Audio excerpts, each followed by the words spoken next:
Jesus enters the desert, the Judean wilderness.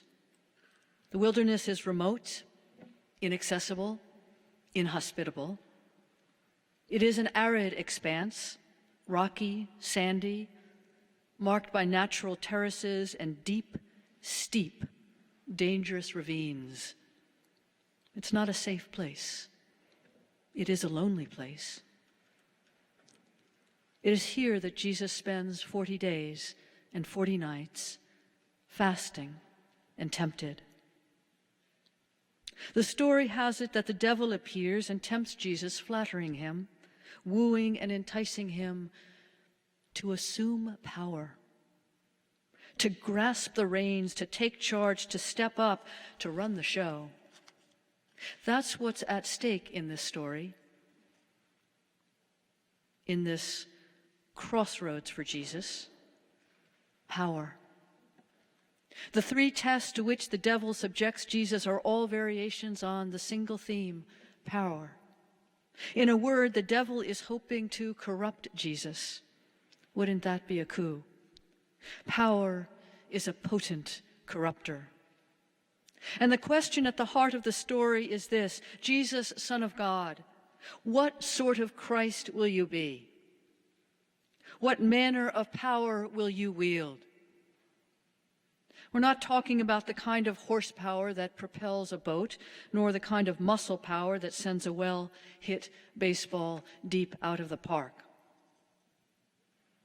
Jesus is tempted to wield social power, the ability to coerce, influence, or control other humans.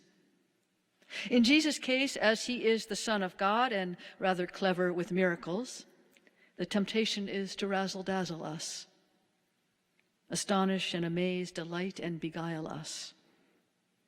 He's tempted to use spectacle and miracle and the cult of personality, which, as it happens, is pretty potent.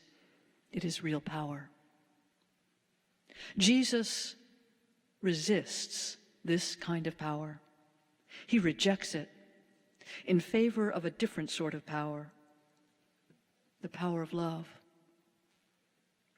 the power of compassion, the power of mercy, the power of forgiveness, the power of healing, the power of persuasion versus coercion and invitation over imposition, the power of freedom and free agency. You are free to accept him or reject him. You are free. Today, on this Sunday of our 350th annual meeting, I am thinking of our forebears, our Pilgrim and Puritan forebears who were in their time tempted in this wilderness, tempted to wield corrupting power. What were the temptations that enticed them?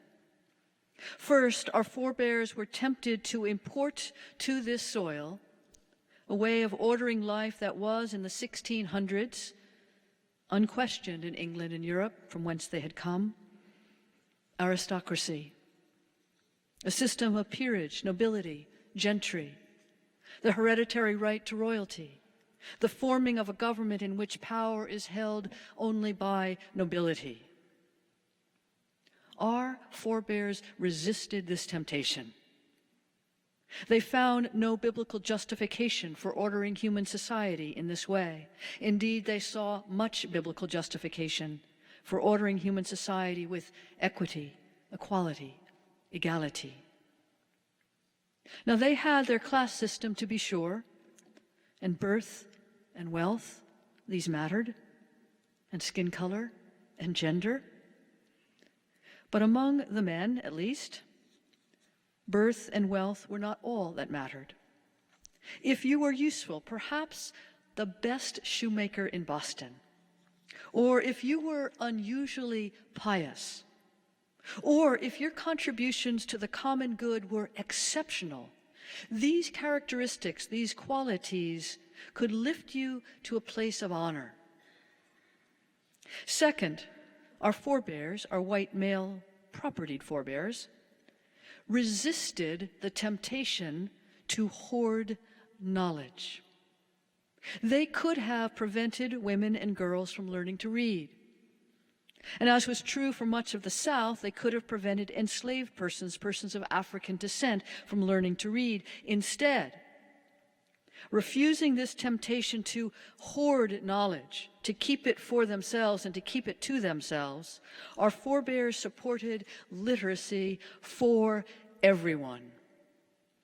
350 years ago, the literacy rate in England was less than 30%.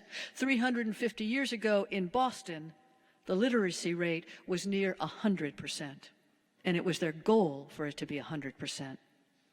A Massachusetts law in 1642 required every head of household to teach their wives, their children, and their servants reading and writing. Why? So they could read the Bible for themselves, and so they could read and understand the colonial laws. Compared to Europe and the American South, this was enlightenment. As early as 1647, any town with 50 or more households was required to hire a teacher. Our forebears established schools, lots of them, along with free education. After the Civil War, our forebears set about founding schools throughout the South for freed slaves. These were the first schools integrated by gender and by race. These schools became the heart of the abolitionist movement in this country. Our white, male, propertied forebears could have hoarded knowledge and kept it to themselves. Knowledge is power. They resisted that temptation. By putting the Bible into the hands of women and children and enslaved people, our forebears resisted the temptation to be the only interpreters of our sacred text. Women, people of color, with their own eyes, through the lens of their own experience, read these texts, and over time, what they saw there and their perspectives were heard and listened to. Again, compared to Europe and the American South, this was enlightenment. Third, the devil tempts Jesus to save himself, to avoid the pain and shame of crucifixion and death. This is the temptation to use his powers to be okay. And I liken this temptation to what transpired here in February of 1692 and lasted for 13 months, the so-called witch trials. It was a catastrophic episode, inflicted pain, fanned terror, pitted neighbor against neighbor, and in Massachusetts resulted in the execution of 20 people.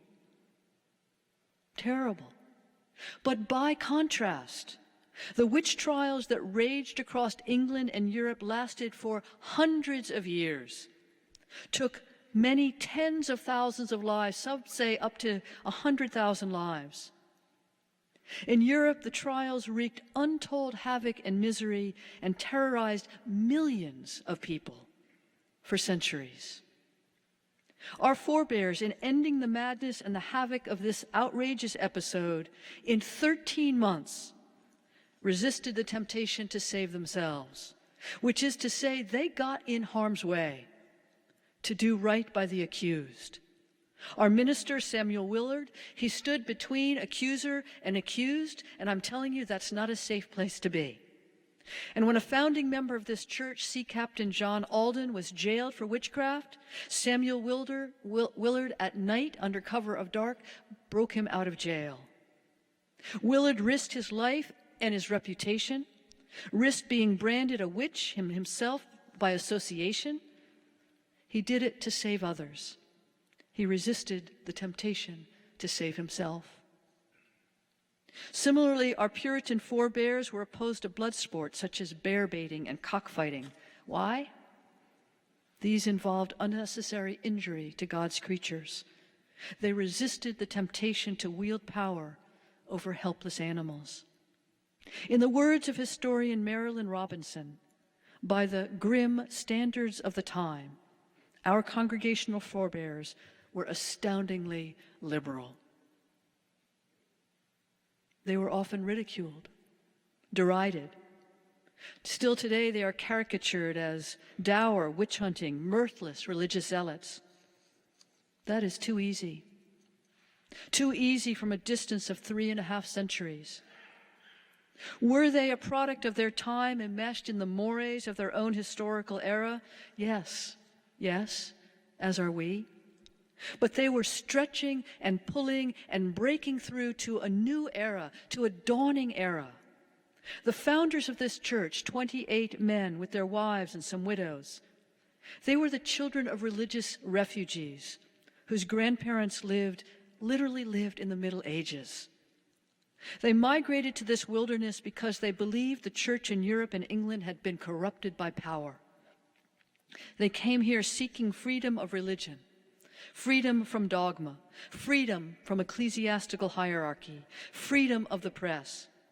They came seeking to know that Jesus, who in the wilderness resisted temptations to power.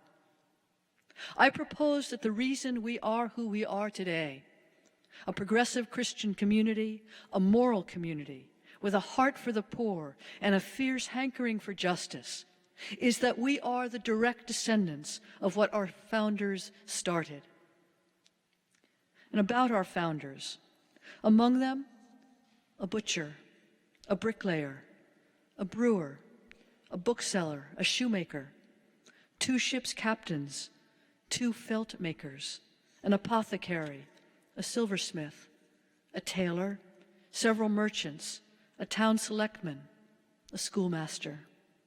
Among them, too, the wives of these and a handful of widows, including Mary Norton.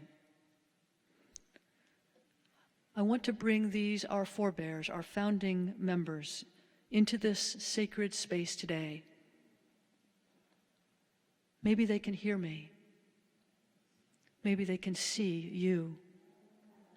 Maybe they can see what has become of the church they founded in 1669 in an argument over baptism. They suffered for that. They suffered mightily, but they did it for the right reason. The founding of this church was itself a seeding of power, an opening of another door to yet more newcomers, more takers, more inquirers, more hungry for grace, more with a desire for the kind of power that Jesus wields. The founding of this church, the third church in Boston, meant that those who were already in had to move over, scrunch over, squeeze in a little to make room for newcomers. That too is a seeding of power, a temptation resisted. And once this door opening is begun, you find there's no end to it. I'm reminded of an Easter Sunday at Old South Church some years ago. One of the associate ministers stood here and gave a good Old South welcome to everyone. Gay, straight, immigrant, indigent, sinner, saint, anyone's welcome here. Afterwards, a member told us that a woman in the pew in front of her elbowed her pewmate, leaned over and said, "They let anyone in here." Yes. Blame it on our forebears, on the bricklayer and the apothecary, the felt makers and the silversmith. Blame it on Mary Norton and a handful of widows and widowers. Blame those who founded this church of the open door, by resisting temptations to power. Maybe these, our forebears, can see us now. Maybe they can hear our thanksgiving. Maybe they are tearing up as we say to them, "Thank you for what you began. Thank you for what you started. Thank you for resisting the temptations to power in Jesus' name." Our founders were a remarkable people for their day, remarkable for their liberality. They were tested in the wilderness.